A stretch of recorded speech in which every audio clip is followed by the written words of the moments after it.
Muy buenos días, muy buenas tardes y muy buenas noches. Bienvenidos a otro programa de Pura Virtud, Cine y Literatura.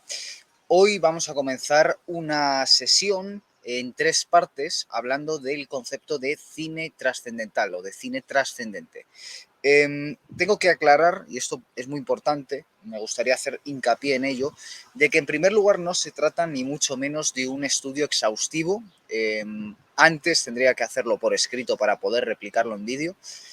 Y no se trata tampoco de como hemos hecho otras veces, de un programa o de unos programas en los que vayamos a hacer un desglose más, por decirlo de alguna forma, informativo. No, va a ser una aproximación personal hacia 3 textos y 3 realizadores que ni mucho menos agotan las posibilidades del cine trascendente. Sencillamente su obra, tanto las obras escritas una por programa a las que vamos a aludir, como las obras cinematográficas, no como películas, sino como filmografía, a las que vamos a aludir también una por programa, pretenden ser sencillamente aproximaciones de autores de notable valía en todos los ámbitos, eso sí, pero no pretendemos agotar el tema y desde luego no pretendemos sentar cátedra. Esto es muy importante, porque si alguien entra aquí esperando ver 3 vídeos que agoten el tema, no lo vamos a hacer. No vamos a hacer un hilo temporal de autores que han tratado el cine trascendente. Hay muchos antes, durante y después de los 3 autores que vamos a mencionar aquí, que adelanto ya quiénes son. En el terreno cinematográfico vamos a hablar en el primer programa, es decir, de Paul Schrader, en el segundo programa de Andrei Tarkovsky y en el tercer programa de David Lynch. Eso serían las 3 obras cinematográficas a las que nos vamos a referir, ya digo, una por programa. Y vamos a apoyarnos en 3 textos para cada una de estas sesiones. En la primera, en la que vamos a empezar a continuación, vamos a hablar de la noción de cine trascendental tal y como la entiende el propio Paul Schrader. Y esta es una coincidencia que se va a dar en 2 de las 3 sesiones, que la obra escrita es también perteneciente a uno de los autores analizados. De hecho, son 3 autores que tienen la particularidad de que tienen obra escrita, cosa que no se da necesariamente en un director de cine. Entonces, Paul Schrader y su libro El concepto trascendental del cine, que es un estudio dedicado a 3 directores, Yasuhiro Ozu, Carl Theodor Dreyer y Robert Bresson. Entonces vamos a hablar de esta obra que lamentablemente yo no he podido conseguir en papel. Ya saben que soy fetichista de los libros en papel y yo la he tenido que manejar en PDF, ya desde que me acerqué a ella por primera vez hace años. Así que si alguien conoce una buena edición, esta vez soy yo el que pregunta porque me gustaría hacerme con una, nunca la he encontrado, ya digo. En la segunda sesión vamos a hablar de Esculpir en el tiempo, que es la gran obra escrita de Andrei Tarkovsky. Andrei Tarkovsky tiene varias obras escritas, pero quizás la más emblemática, ya digo, sea Esculpir en el tiempo. Y en el tercer programa sí que se va a dar la excepción de, aunque David Lynch, que es el autor del que vamos a hablar, tenga una obra escrita, no vamos a hablar de la obra escrita de David Lynch, no vamos a hablar de Atrapa un pez dorado, no vamos a hablar de su libro de entrevistas, no, vamos a hablar de una obra que se llama, o por lo menos la edición en español, se llama 3 ensayos sobre Twin Peaks, pero ya anuncio que no va a versar exclusivamente sobre Twin Peaks. No lo hace el libro, a pesar de que el título pueda dar a entender que sí, y no lo va a hacer tampoco nuestro comentario al libro. Entonces, ahora ya bien, después de explicar nuestras intenciones, vamos a recalcar de nuevo que no queremos hacer una línea histórica, no vamos a hacer esa aproximación, no vamos a hacer una aproximación sociocultural, no vamos a hacer una indagación exhaustiva tipo Wikipedia en la vida y en la obra de estos autores. Se hace pensando que quien vea estos vídeos ya viene un poquito estudiado. Y desde luego no vamos a ser tampoco exhaustivos, académicos, y desde luego, y esto es lo que sí que quiero recalcar antes ya de dejarme de zarandajas y empezar, no vamos a ser dogmáticos, no vamos a sentar cátedra. Ninguno de estos 3 directores quiere sentar cátedra y sería una traición a su obra querer hacerlo, que es un error, en mi opinión, muy frecuente sobre la exégesis de la obra artística desde el principio de los tiempos de muchos autores, que cuando se hace exégesis, cuando se hace obra estética sobre una obra artística previa, ya no solo el riesgo de la sobreinterpretación, que es un riesgo que pongo más en duda, puesto que si una obra es grande, verdaderamente grande, no existe la sobreinterpretación, solo la buena y la mala interpretación, pero no la sobreinterpretación, porque el símbolo siempre va a ser inagotable, siempre va a ser interpretado de nuevo, nunca va a ser agotada su interpretación. Ese no es el miedo que tenemos, el de sobreinterpretar. El miedo que tenemos es el de conceptualizar excesivamente. No vamos a hacer eso tampoco. Bien. Dicho esto, ¿por qué Paul Schrader para este primer programa? Bueno, digamos que porque él es el que acuña la noción de cine trascendente. Yo es la primera vez que leo este concepto. Y ese es un libro que hace Paul Schrader en sus inicios. En sus inicios, cuando todavía no es director de cine, ya se sabe que él antes de ser director de cine era guionista, y tampoco era guionista, sencillamente era un crítico de cine que estaba escribiendo de la mano de su maestra, que es Pauline Kael. Pauline Kael conoce a este chico, un chico que hasta los 16 años ni él ni su hermano han visto jamás una película, puesto que viven en una comunidad calvinista estricta, totalmente iconoclasta, como lo es en muchos sentidos el protestantismo, como lo es en muchos sentidos el Islam, en este caso al ser calvinistas vienen del mundo protestante y tienen ese problema con la representación. En fin, aquí podríamos hablar de la contrarreforma, podríamos hablar del barroco, podríamos hablar de Calderón de la Barca, como la guerra por el imaginario en el sentido de la representación y la importancia de las imágenes en esa guerra. Una guerra de la que se van a desmarcar los protestantes, que se van a centrar más en el asunto de crear una crónica histórica frente al barroco, que lo que va a hacer es crear una obra en la que debata con las nociones, directamente con las nociones protestantes, ¿no? Y ahí está la obra de Calderón, enfrentando la posición de destino a la de predestinación, que es algo que en principio podría parecer que no tiene que ver con lo que estamos hablando hoy. Pero cuando volvamos a Tarkovsky y a la noción del tiempo que tiene Tarkovsky, que es fundamental para hablar del cine trascendente en Tarkovsky, del eje vertical, pues va a ser muy importante que tengamos claro que la noción del tiempo de Tarkovsky es la de esculpir, es decir, la de delimitar un espacio temporal, pero frente a la primera visión que esto nos puede generar, que es la de una predestinación, la de que ya todo está hecho en ese tiempo marcado, de que todo es cerrado, de que todo es plano, de que todo es horizontal, de que una vez visto por primera vez el metraje ya no tiene sentido volver a enfrentarse a él porque está agotado en un solo visionado, lo que tenemos que tener en cuenta es que no, que la noción de Tarkovsky, y está dicho explícitamente en Esculpir en el tiempo, es una noción de sentido, de destino, mejor dicho. Y eso va a ser muy importante en ese segundo programa. Entonces, aprovecho para introducirlo ahora mientras hablábamos de los orígenes de Paul Schrader. Paul Schrader en su juventud sí que se interesa por el cine cuando consigue salir de ese ambiente familiar opresivo y entonces empieza a introducirse en los ambientes intelectuales de la época y en esos ambientes intelectuales es donde conoce a Pauline Kael. Pauline Kael es una figura definitiva de la crítica cinematográfica en los años 60 y 70. No significa que yo le tenga especial simpatía a Pauline Kael. La verdad que lo que he podido conocer de sus postulados no me convence demasiado. Y también es cierto que no me he enfrentado a un libro de ella, que sé que son libros de recopilaciones, pero no he hecho el esfuerzo de leerlos, así que tampoco puedo hablar bien o mal de ellos. Sencillamente puedo decir que lo que hasta la fecha me he cruzado no me ha interesado demasiado. Pero lo que sí es innegable es la impronta que tiene Pauline Kael en muchísimos cineastas de la época, al punto de que la próxima película de Quentin Tarantino, que en teoría es la última, ya la está realizando, está basada, su protagonista está basada en la figura de Pauline Kael. O sea, es una especie de homenaje al cine, ya la línea de Érase una vez en Hollywood, y tanto la novela como la película, la novela, por cierto, tan recomendable o más que la película, y entonces dedicada a esta figura de Pauline Kael. Pauline Kael ve potencial en Paul Schrader y le da la oportunidad de comenzar a escribir.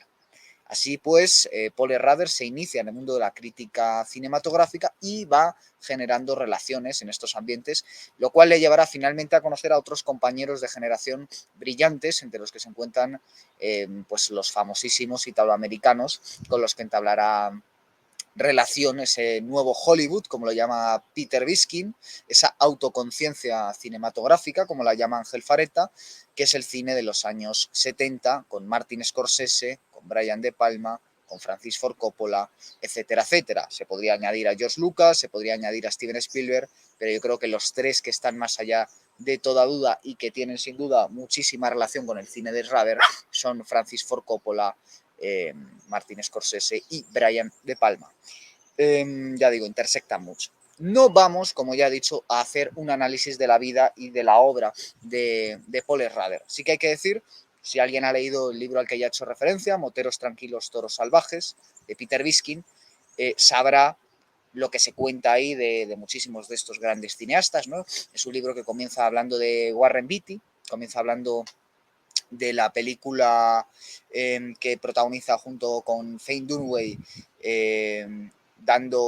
ambos encarnando a Bonnie y Clyde, la película de Arthur Penn, que es una película que marca época, es el pistoletazo de salida de este nuevo Hollywood, un cine más violento, un cine más oscuro, un cine que de alguna forma da una vuelta de tuerca más, que es lo que Ángel Fareta llama la autoconciencia, sobre todo aquello que el Hollywood clásico, que ya está clausurado, había puesto en pantalla. Y es importante esta noción porque los tres directores de los que vamos a hablar en esta serie, que ustedes la verán en 3 partes y la verán en semanas y puede que hasta meses distintos, pero yo la voy a grabar toda de un tirón y además creo que tiene sentido entenderlas las 3 en conjunto. Es decir, que alguien puede venir a uno de los programas atraído por Tarkovsky, por David Lynch o por Paul Schrader, pero se va a perder buena parte de ello porque yo voy a ir haciendo saltos y porque lo interesante es ver cómo se complementan estas 3 miradas, que son 3 miradas de tantas sobre el cine trascendental. Entonces, estábamos diciendo acerca de la mirada de Paul Schrader. No voy a hacer un análisis de toda la filmografía de Paul Schrader, voy a hablar, de hecho, sobre las, hasta la fecha, 3 últimas películas estrenadas de Paul Schrader en España. La última, cuando esto está siendo grabado, todavía en cartelera, quizás sus últimos días en cartelera, y aunque solo sea para que alguien vea esto y decida ir a verla, pues ya vale la pena grabar este programa.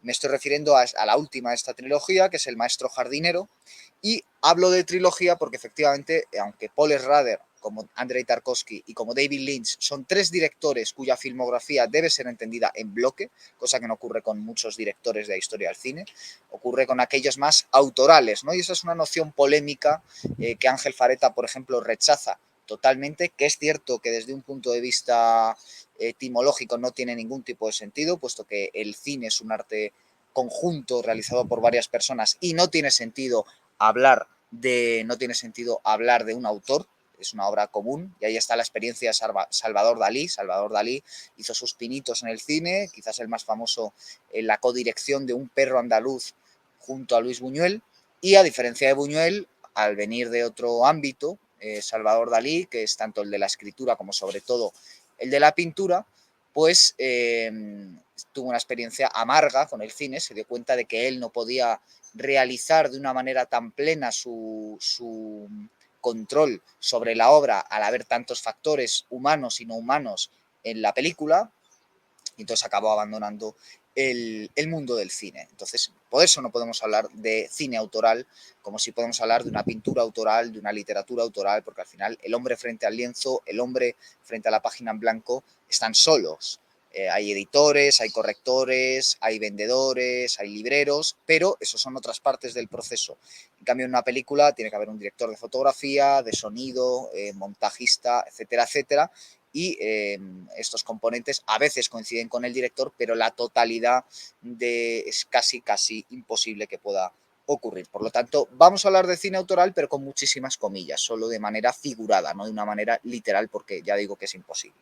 Entonces, la obra de Paul Schrader, como la de David Lynch y como la de Andrei Tarkovsky, debe ser entendida en bloque, pero por acotar, vamos a referirnos a estas 3 películas que en español responden a los siguientes títulos. El Reverendo es la primera de esta trilogía, la segunda, y sin duda alguna la mejor, y sin duda alguna una de las obras maestras hasta la fecha del siglo XXI es El contador de cartas. Y en último término, la que les decía que ahora está en cartelera y que, bueno, igual a raíz de ver este vídeo, pues todavía pueden aprovechar para ver en cines, es El maestro jardinero. Quizás, en mi opinión, la más floja, pero también tengo que decir que paralelamente, la más floja en el sentido de que es la que se nota que ha sido hecha de manera más acelerada, de manera más torpe, de manera más exhausta. Se nota que también Paul Schrader ha hecho un esfuerzo por hacer estas 3 películas en un corto espacio de tiempo y quizás en esta pues el control creativo haya sido más complicado, intuyo yo a partir del visionado. Pero aún así sí que se nota que es precisamente la más autoconsciente de lo que está haciendo y la más conclusiva, la que va más lejos, digamos, en la propuesta, ¿no? Entonces, aunque yo me quedo con El contador de cartas y con El reverendo antes, creo que El maestro jardinero es una muy buena culminación de esta trilogía. Una trilogía que ha recibido distintas denominaciones, pero que la trilogía bressoniana se le ha llamado por la influencia de Robert Bresson. Recordemos que Robert Bresson es uno de los 3 directores analizados en el cine trascendental, es el libro de Paul Schrader, y es sin duda alguna su máxima influencia. Podríamos hablar de influencias literarias como Yukio Mishima, al que le dedicó un documental de ficción, y podríamos hablar de tantas otras influencias, pero sin duda alguna Paul Schrader, Robert Bresson, siempre ha sido su modelo cinematográfico. Entonces, después de esa etapa calvinista, se introduce en el mundo del cine Paul Schrader y empieza a haber problemas con la cocaína, con la droga, con la violencia, en una etapa muy convulsa. Si alguien quiere saber un poco cómo está marcado el cine de esta época por el componente sociológico, el texto al que le remito es de Alberto Toscano, Cartografías de lo absoluto, o del absoluto, yo creo que era de lo absoluto, editado en España, si no me equivoco, por Materia Oscura, es un libro muy interesante de este crítico cultural, Alberto Toscano, y cuenta los problemas que había en las urbes en los años 70. Y sin duda alguna la obra maestra del cine urbano de los años 70, que hay muchísimas películas extraordinarias, películas desde serie B a películas, ya digo, de cine mal llamado cine de autor. Sin duda alguna la obra maestra es Taxi Driver, película dirigida por Martin Scorsese, protagonizada por Robert De Niro y escrita por Paul Schrader. Y no se ha tapado nunca Martin Scorsese, que ya saben que es uno de mis directores favoritos, he escrito bastante sobre él. Yo creo que pocos directores me han llevado más tiempo de investigación en mi vida, pero Martin Scorsese siempre dice que Taxi Driver, que evidentemente es una de sus grandes obras, es mucho más una película de Paul Schrader que de él, que de Scorsese. En cambio, Toro Salvaje, que es una película también escrita por Paul Schrader y también dirigida por Martin Scorsese y también protagonizada por Robert De Niro, en cambio están de acuerdo Scorsese y Schrader en que es una película mucho más de Scorsese que de Schrader, a pesar de llevar guión del segundo. Entonces, Taxi Driver es la gran película de esta época, seguramente sea la película más emblemática del New Hollywood también, aunque empiece con Bonnie y Clyde, por la sencilla razón de que recibe la Palma de Oro en Cannes y se genera la idea de que ha entrado el cine en una etapa de modernidad frente al cine clásico.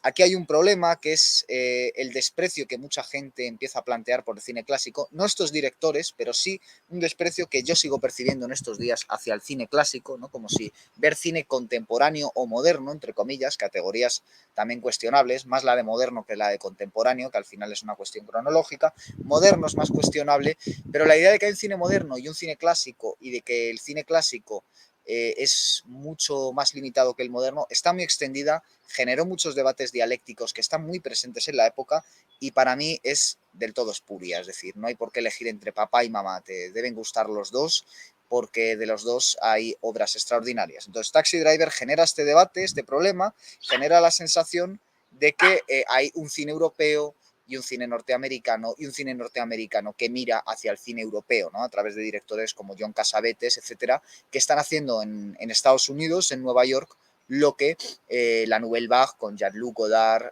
con François Truffaut, está haciendo Francia, ¿no? Entonces se genera este falso debate y ya digo, Taxi Driver es la obra cumbre. En adelante, Paul Schrader irá dirigiendo sus propias películas, porque en Taxi Driver, como cuenta Quentin Tarantino en su último libro publicado en España, Meditaciones sobre cine, hay varios asuntos que son limados en el guión final, sobre todo la cuestión racial, que es una cuestión muy importante para la obra de Schrader, muy importante para ese contexto de los años 60 que se cuenta en Cartografías de lo Absoluto y que está presente también en Moteros Tranquilos, Toros Salvajes, que está muy presente en la historia de Estados Unidos, es un país que siempre ha tenido conflictos raciales y que está presente en la actualidad, ¿no?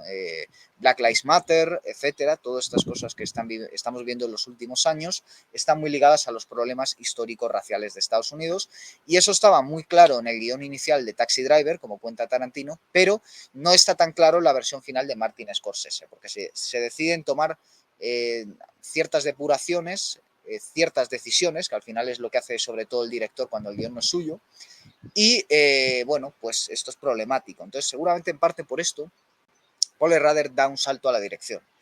Y enseguida, pues sus películas quizás tengan más que ver en muchos sentidos con Brian De Palma que con Scorsese, porque la cuestión racial sí está presente, porque la violencia, que también es muy fuerte en Scorsese, tiene unos tintes más similares a los de Brian De Palma, aunque hay que decir que De Palma, Schrader, Scorsese, incluso también se puede añadir a Coppola, para mí son muy herederos de Caravaggio en su tratamiento de la violencia, pero esta sería otra cuestión, yo creo que también muy mal entendida por mucha gente, y completa con dos películas que esta vez él sí dirige, que son Hardcore y American Gigolo, entre otras tantas que dirige, completa una estética que a partir de ese momento se va a limitar a reproducir. Y es una estética muy deudora, como ya se ha señalado, de Robert Bresson, de películas como Pickpocket, Diario de un cura rural, Un condenado a muerte se ha escapado, que son auténticas obras maestras de la historia del cine, que Paul Schrader replicará una y otra vez al punto de que mucha gente le ha acusado de plagio, cuando lo que está haciendo es recrear, que es algo que ha hecho siempre el cine, aquí también está esa problemática, recrear un cine trascendental, como él mismo analizó por escrito, en su propio contexto y añadiendo, completando, enriqueciendo con su propia subjetividad, y esta es otra cuestión clave de los tres directores de los que vamos a hablar en esta serie, completando con su subjetividad la obra y los intereses que ya están presentes en Bresson. De nuevo nos encontramos con el puente tendido entre Francia como símbolo de Europa y Nueva York como símbolo de Estados Unidos, de ese cine que produce un abrazo y produce un nuevo cine, un nuevo Hollywood, una supuesta modernidad, aunque ya hemos dicho que es un poco problemática esta noción, ¿no? Entonces, a partir de ahora, terminadas la dirección de estas películas y con los guiones ya escritos que hemos mencionado, Paul Schrader realmente no va a decir mucho más. Lo que ha ocurrido, y esto creo que es muy interesante, es que con el paso de los años, el cine de Paul Schrader ha ido ganando actualidad por la propia evolución de nuestra historia. Es decir, con el paso de las décadas, las obsesiones que ya estaban en el cine de Paul Schrader, la mirada subjetiva que ya estaba en el arte de Paul Schrader, lo que ha hecho ha sido anticipar la realidad de forma que revisionar ahora todas esas películas de los 70, sobre todo, y de los 80, sobre todo para los que somos especialmente jóvenes, no es una labor arqueológica que tenga que meternos en un contexto concreto. Hay que hacer una labor de conocer el contexto, siempre, por supuesto, pero gana actualidad con cada visionado la obra de Paul Schrader. Y esto es muy interesante, ¿no? Porque es una circunstancia que se produce en varios directores, el propio David Lynch, el propio Martin Scorsese, el propio Clint Eastwood, el propio David Cronenberg y otros, el propio, bueno, tantos otros, ¿no? De esta edad. Son directores que siempre han tenido un universo personal, más o menos todos de la misma generación, que hoy son más actuales que nunca. Y de hecho, y esto es una opinión quizás que pueda generar polémica, creo que tienen mucho más que decir de la realidad actual estos directores de edad muy avanzada.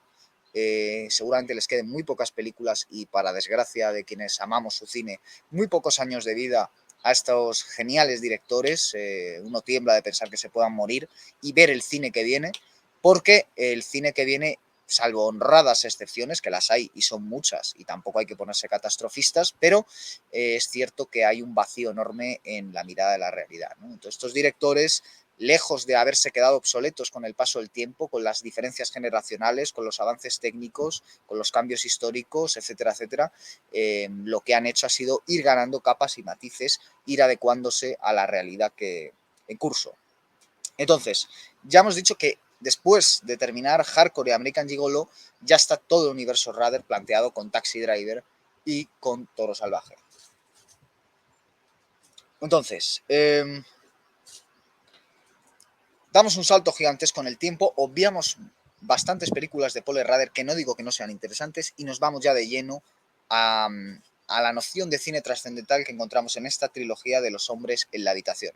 ¿Por qué este nombre? Bueno, vamos a analizar enseguida los rasgos comunes así a abuela pluma de estas películas, pero es cierto que siempre vemos a unos hombres encerrados en el espacio angosto de una habitación, ¿no? Y ese espacio es muy importante, el espacio, la habitación, ese elemento del hombre, que además siempre va acompañado de una profesión, que es la profesión que anuncia título, reverendo, jardinero, contador de cartas. Hombre, profesión, espacio, habitación y, no olvidemos, lo angosto. ¿Por qué? Porque en lo angosto, en lo estrecho, ahí recordamos la frase bíblica, ¿no? Angosto es el camino que conduce hacia mí. No solo en una noción judeocristiana es angosto el camino del héroe, por decirlo de alguna forma, o el camino de la espiritualidad, el camino que conduce hacia el sacrificio, hacia la realización de lo sacro.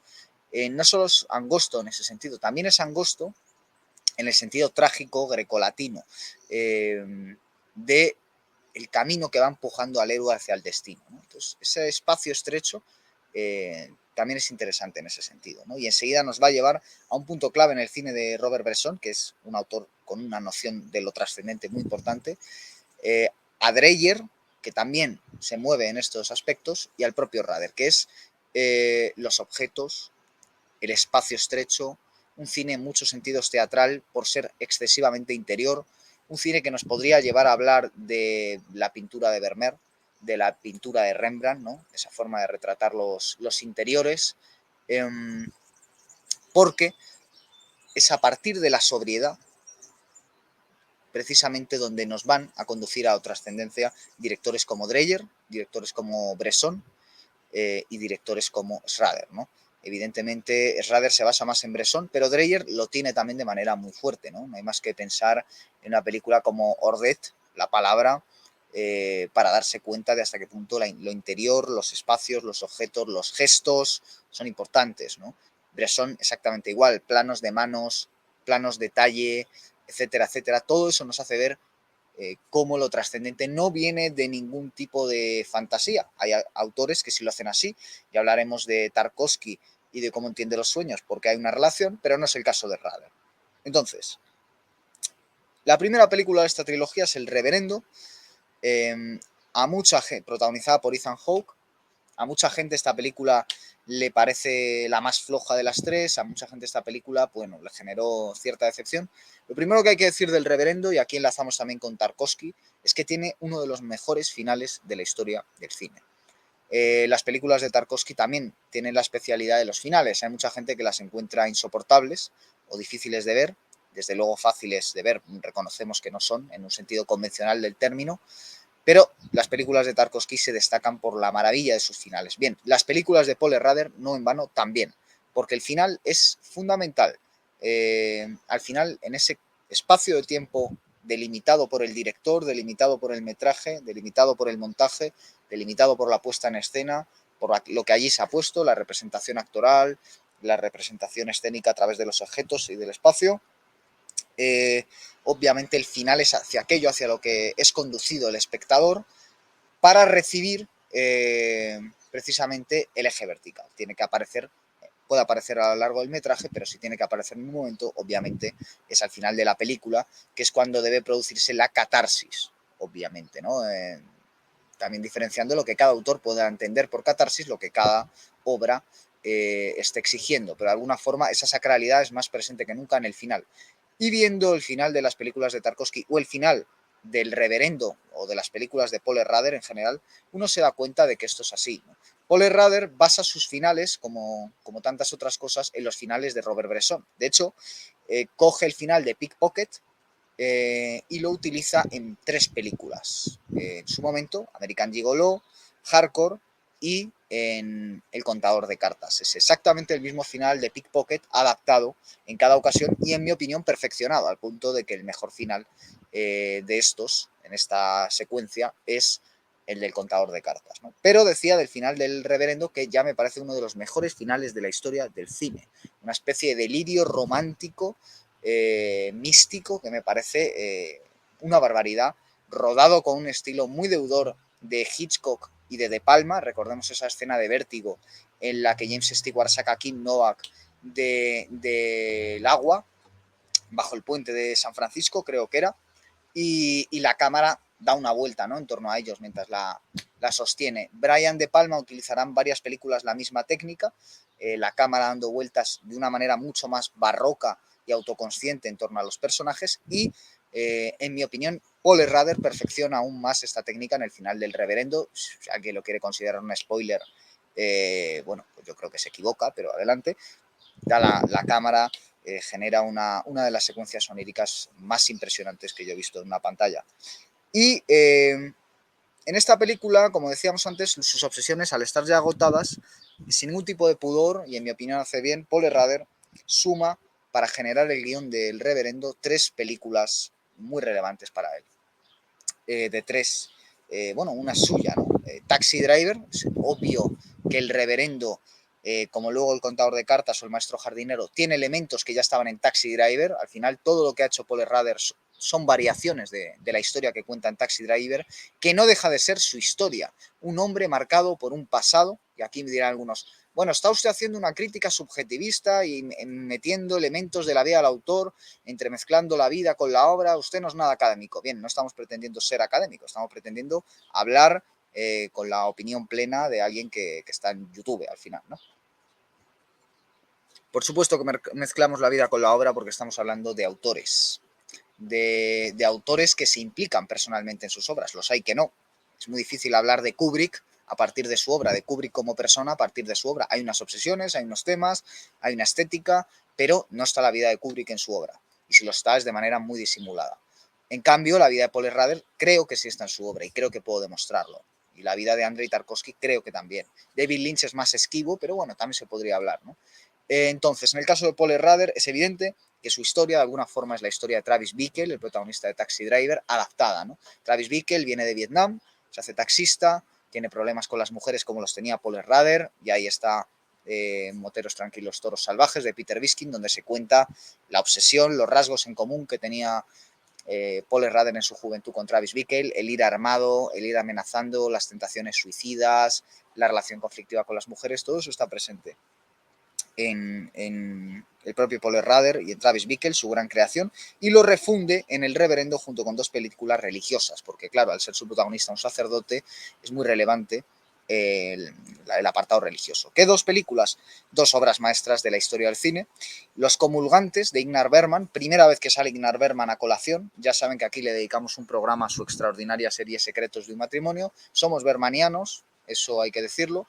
Y en el caso de Tarkovsky, del que hablaremos en nuestra segunda sesión, pues Tarkovsky siempre dijo, se cansó de decir que el mejor director de la historia del cine para él era Ingmar Bergman, sin lugar a duda. Lo dijo, lo repitió y además lo demostró porque en su última película, Andrei Tarkovsky, sabiendo que se iba a morir de cáncer, hace sacrificio, Offred, y coge al director de fotografías Ben Nivist de Bergman, coge a Erland Joffelsson, uno de los actores fetiche de Bergman, se va a Suecia a grabar, etcétera, etcétera. Es decir, está claro que en su última película Andrei Tarkovsky quiso medirse con el maestro, con Ingmar Bergman, y Ingmar Bergman, que le dedicó bastantes palabras a Andrei Tarkovsky, bueno, reconoce que efectivamente Tarkovsky en muchos sentidos está al nivel de su propia maestría, ¿no?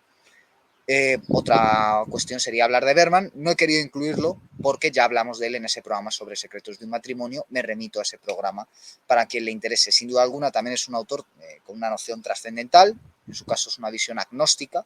En el caso de Paul Schrader es una visión cristiana, protestante. En el caso de Tarkovsky es una visión panteísta.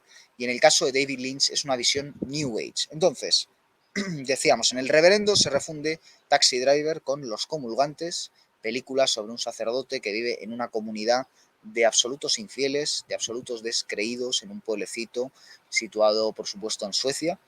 Y es una película también de interiores, una película agobiante, donde el protagonista ve como uno de sus feligreses se suicida y entonces él empieza a hablar con la mujer de este hombre que se ha suicidado, ¿no? Era un hombre joven, va a verle, le pregunta por el sinsentido de la existencia, mantienen una conversación filosófica, el sacerdote no puede convencer con sus argumentos a este feligrés, el feligrés se suicida y eso desarrolla una tremenda culpa en el sacerdote que trata de aliviar en parte hablando con esta mujer que ha quedado viuda, al tiempo que, bueno, está horrorizado ante la panda de descreídos y cínicos que tiene a su cargo como director espiritual.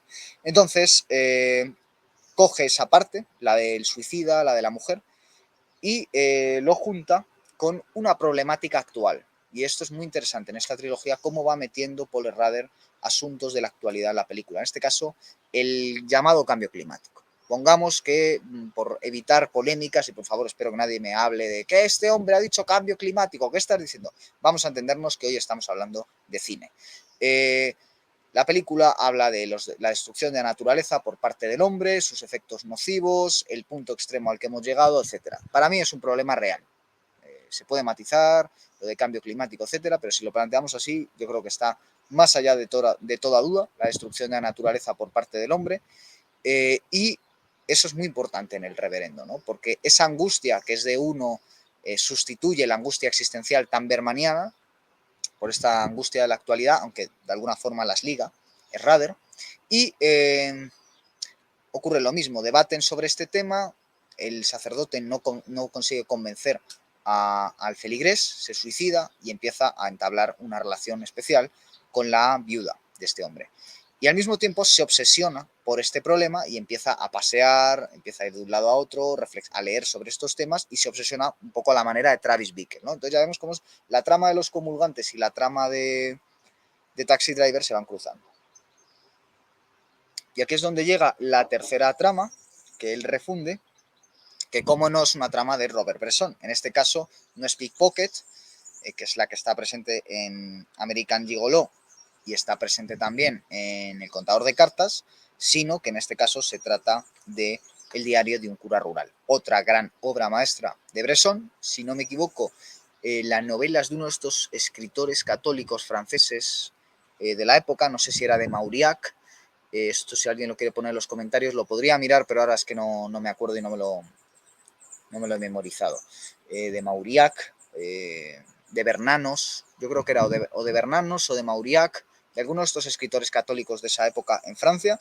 La adaptó Bresson, Diario de un cura rural, y coge esa misma historia, un sacerdote en un pueblo que va anotando en su diario sus impresiones, una película de lo más sobria, sencilla, magistral, es lo que coge Schrader también para su película El Reverendo, lo que refunde junto con Los comulgantes y Taxi Driver, y ahí es precisamente de la mano de Bresson, siempre de la mano de Bresson, donde introduce sobre todo el plano vertical, el elemento trascendente, y introduce el espacio sobrio de la habitación, el espacio del diario como forma de comunicación entre, entre el público y el protagonista, y además esto es muy importante con la religiosidad de Schrader, porque Schrader, aunque se educara en este círculo estricto calvinista que aparece en Hardcore de manera bastante crítica, ahí demoniza a sus demonios con este tipo de sociedades y está presente en más películas. A pesar de ello, no abandonó su fe protestante y Schrader, a diferencia de Martin Scorsese, que es católico, Schrader es un autor protestante, cristiano protestante. Y ese elemento de la conciencia, que es un tema fundamental del protestantismo y del catolicismo a partir de la Contrarreforma, está introducido en ese diario que permite que el espectador pueda acceder a la conciencia de su protagonista. Lo que un católico, digamos que resolvería por medio de la confesión, ahí está el silencio de Martin Scorsese, ahí está sobre todo otra de las grandes obras maestras del siglo XXI, que es El irlandés de Irishman. En esa película, en el irlandés, la confesión es fundamental. Entonces, claro, eso aparece en el irlandés porque es una película de Scorsese, es una película de un católico. El asesino puede confesarse y supuestamente quedarse absuelto con eso. Ahí entra el plano vertical y ahí está el plano final del irlandés con la puerta entreabierta. Ocurre porque es católica la visión de la película. Obviamente el protagonista es irlandés. El origen irlandés junto con el origen italiano, en este caso el italiano el director, el irlandés del protagonista, de Sheeran, que es como se llamaba el protagonista del irlandés, pues hacen que haya un elemento católico. En el caso de Rader no es así, él es calvinista y la relación que tienen sus protagonistas con Dios también es protestante, ¿no? Entonces tienen que dirimir esos problemas sin acudir al sacramento de la confesión, porque no lo tienen, tienen que hacerlo mediante la conciencia. Entonces la escritura del diario, que está en Bresson en otro sentido, porque en este caso la novela del diario Un cura rural es de un autor católico, de pronto Rader le da ese elemento de conexión, de diálogo con Dios y con el espectador. De alguna forma, lo que hace Scorsese en el irlandés, al permitirnos oír la confesión del personaje de Robert De Niro, del protagonista, de Sheeran, del asesino, es ponernos en el lugar de Dios durante unos instantes para que finalmente de Dios pasemos, de haber estado en el papel de Dios en buena parte de la película, pasemos, después del momento sacrificial, al punto del protagonista, es decir, que sirva de catarsis para que nosotros expurguemos nuestros demonios en ese hombre pecador. Pecado, ¿no? Es una conciencia, es algo fundamental en los autores cristianos. Scorsese lo resuelve así y Rader lo resuelve mediante estos diarios, ¿no? Que nos hacen cómplices, como si fuéramos un confesor o como si fuéramos Dios, de los secretos de estos personajes y después hacen que nosotros, en vez de posicionarnos arriba, en términos valleinclanescos, ya saben, Valle Inclán decía arriba, en el centro o abajo, dependiendo de esto, pues es esperpento, etcétera, etcétera. Bien, pues en vez de posicionarnos arriba, donde nos posicionamos a partir de este momento es en la misma altura, ¿no? No somos mejores que el protagonista por pecador que haya sido, porque todos somos humanos y porque todos tenemos pecado, ¿no? Esa es la noción cristiana del pecado original, que también está en el mundo pagano, etcétera. Bien, entonces lo resuelve de esta manera. Por ir concluyendo, hay varias claves que son comunes a esta trilogía, que son, ¿no? Las demás, El contador de cartas y El maestro jardinero, no son tanto, no tienen tan clara la composición a partir de otras películas, son más libres y sobre todo van ahondando las obsesiones que estaban ya en la primera película. ¿Cuáles son? Bien, vamos a repasarlas. Tenemos el espacio, que es la habitación, y que muestra el aislamiento del personaje. Son tres personajes encerrados en una habitación. Tenemos el oficio. Son tres personajes marcados por su oficio. El reverendo, el contador de cartas, el jardinero. Tres hombres cuyo mundo en los primeros momentos de la película se limita prácticamente a estos dos elementos. A la habitación, es decir, su parte privada, y a el oficio, su parte pública. Aquí también está la noción de calvinismo. Algo que en el mundo católico sería más permeable entre sí. Aquí no. Es una noción más calvinista, más profesional, que distingue la vida espiritual por medio de la predestinación de la vida mundana, por decirlo de alguna forma, y entonces está muy bien delimitado.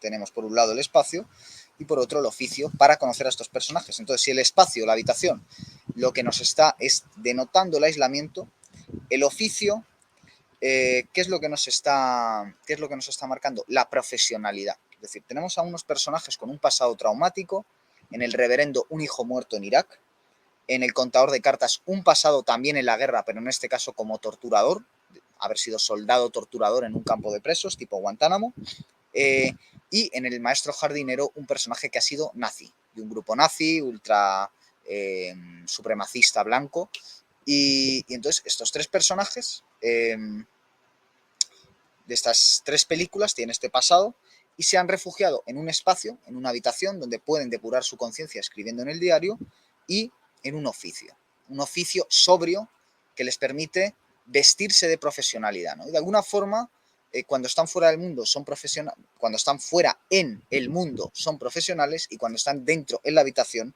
son puro diario, son puro aislamiento. Entonces, esa es su relación con el mundo. ¿Y qué es lo que nos quiere plantear Paul Rader? Que él ha estado así, que nosotros en buena medida estamos así y que a través de las tres películas nos vamos a curar. Es curioso porque se pueden colocar en orden en escalera para ver el grado de pesimismo con el que se inicia la trilogía y con el que acaba. Sin desvelar nada esencialmente clave, podríamos decir que El Reverendo es la película más pesimista de las tres. Después podríamos situar El Contador de Cartas, que tiene un grado mayor de esperanza al final de la película. Y en último término, El Maestro Jardinero, que sin duda alguna es una película mucho más esperanzada. Quizás por eso yo la encuentre peor, que soy un pesimista de manual, ¿no? Pero nos está contando Paul Rader también una progresión personal suya que también puede ser nuestra, la que nosotros podemos mirarnos y aprender. Por eso nos interesan las ficciones, ¿no?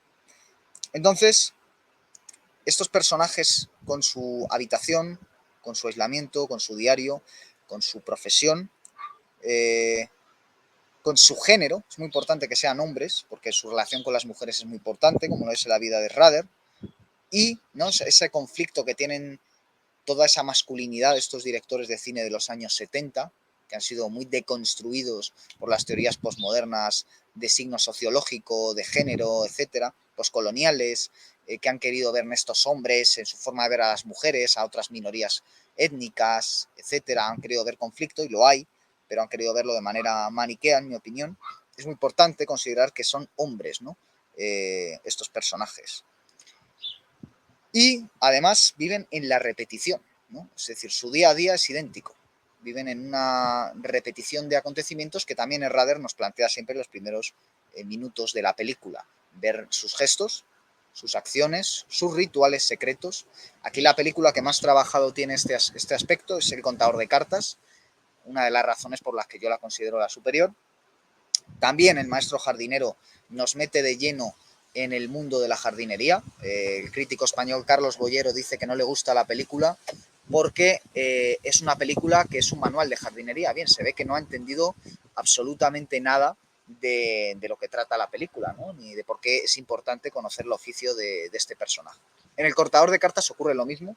A mí, que por circunstancias personales conozco a estas alturas bastante bien el mundo del blackjack, me interesa ver otra vez la película porque está muy bien retratado en los primeros minutos, el mundo del blackjack, más tarde el salto al mundo del póker.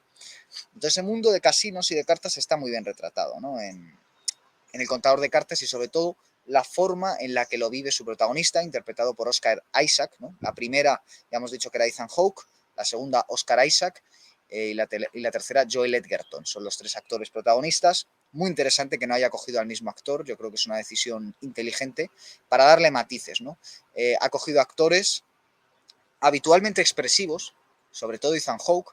Oscar Isaac y Joel Edgerton no tanto, pero bueno, también yo los consideraría expresivos, y los ha convertido, nunca mejor dicho, en cara de póker, ¿no?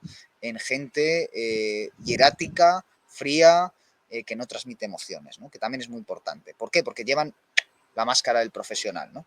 Entonces no pueden transmitir emociones. Y luego están en el aislamiento, entonces pum, pum, todo es interior, tampoco vas a transmitir nada porque todo es interior. Entonces es muy interesante también cómo trata esto, ¿no? De la repetición, casi como si fueran ritos, que además el director, ritos de los personajes, ritos de su vida, que además ritos religiosos, hay que entenderlo como rituales religiosos, formas de ordenar y de arreglar una vida, es decir, lo apolíneo, lo solar, el orden, la jerarquía, a través de estos ritos, como reconciliación con personas que han tenido historiales muy desordenados.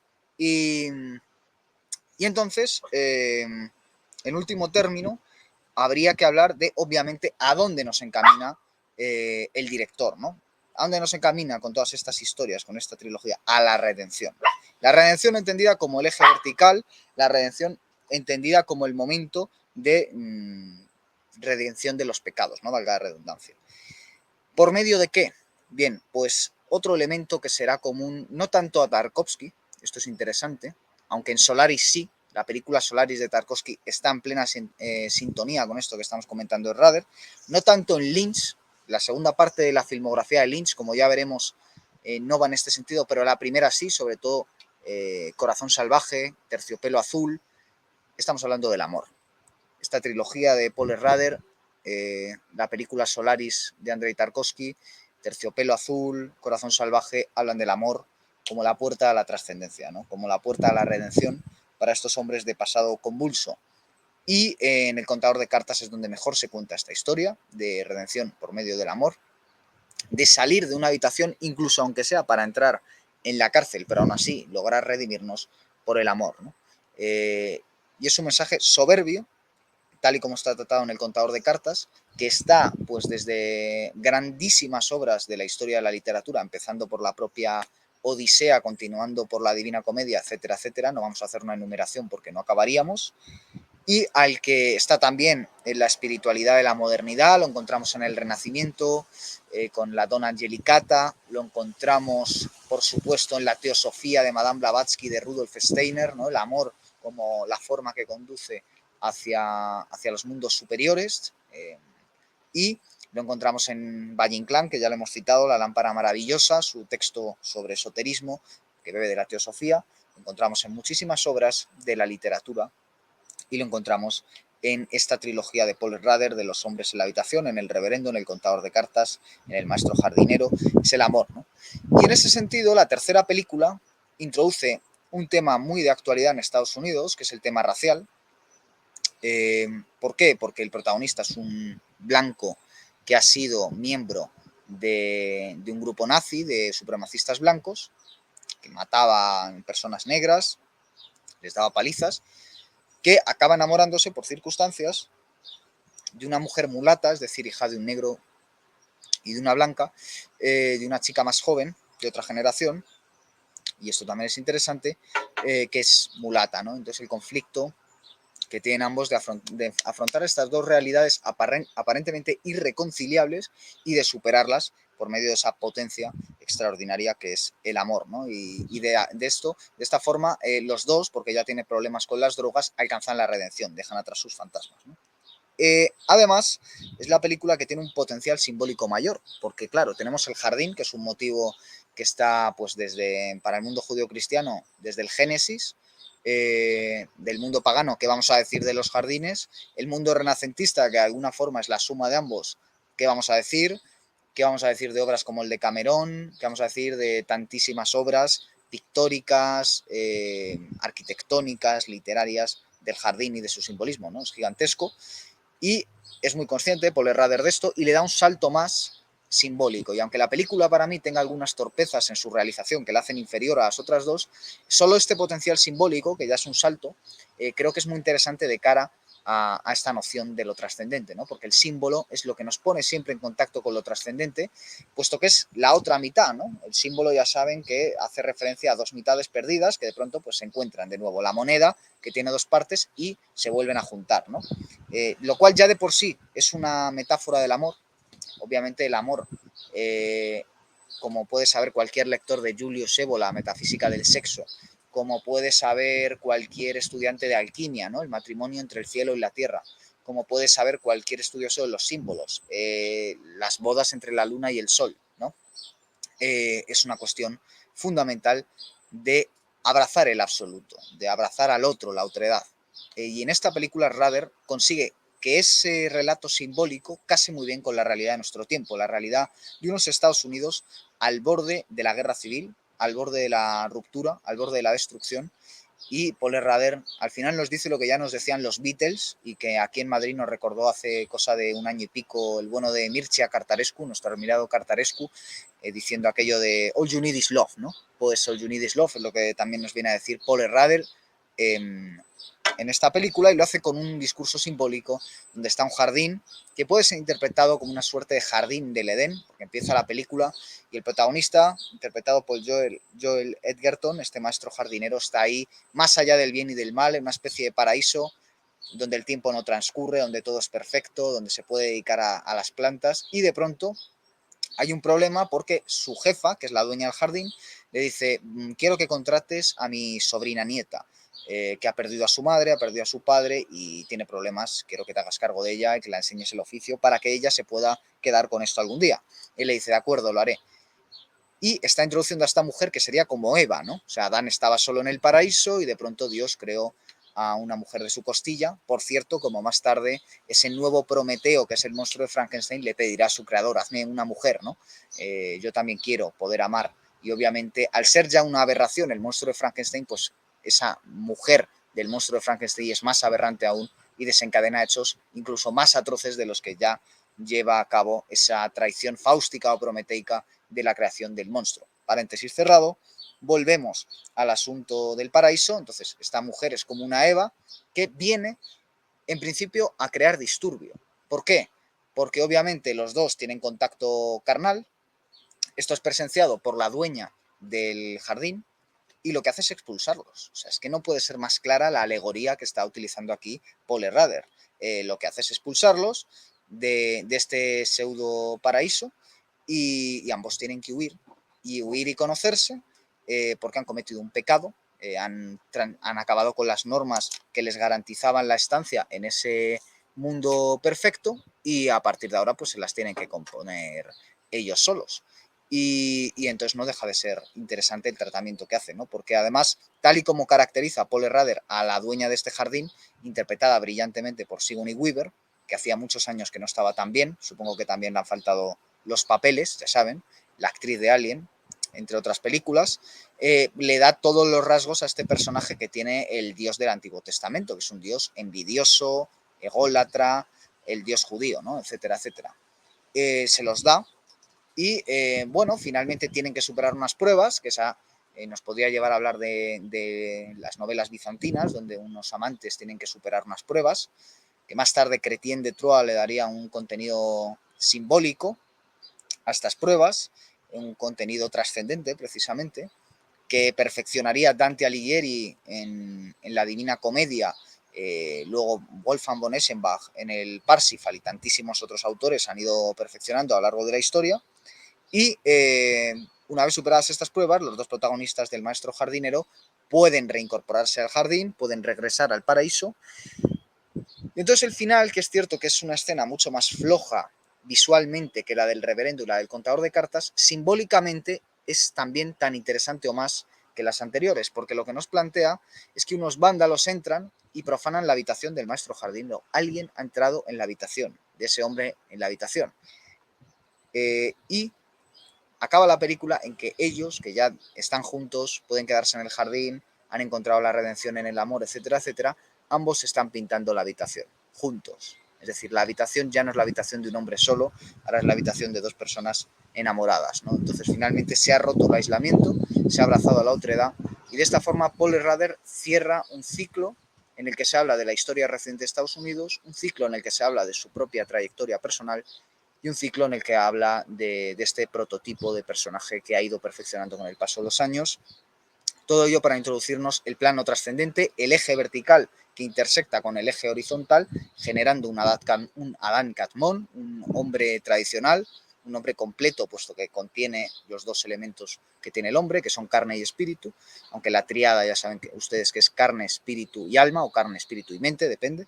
Y, en definitiva, pues así es como nos plantea el eje trascendente Paul Rader en esta trilogía extraordinaria. Recomiendo que vayan a ver El maestro jardinero si todavía tienen la oportunidad y recomiendo que si no la han hecho vean El reverendo, El contador de cartas o incluso que vuelvan a ver las tres películas a la luz de este análisis. Como les he dicho, próximamente hablaremos del cine de Andrei Tarkovsky, próximamente hablaremos del cine de David Lynch para seguir hablando de esa noción de cine trascendente, de cine trascendental, tal y como lo acuñó en su momento precisamente Paul Rader y tantísimos otros, puesto que, como hemos dicho, esta aproximación no pretende ser ni dogmática, ni desde luego pretende ser cerrada, sino que sencillamente son pequeños esbozos para tratar bueno, pues de generar un diálogo. Por eso también es interesante que ustedes contesten en los comentarios, porque aunque quizás yo no les conteste directamente, les leeré. Aunque sean exabruptos, les leeré y me divertiré. Y si son cuestiones interesantes, pues les leeré y pensaré. Así que gracias por haber visto el programa, si es que se han atrevido a tanto, y volveremos pronto con más programas aquí en Pura Virtud, Cine y Literatura. Hasta pronto.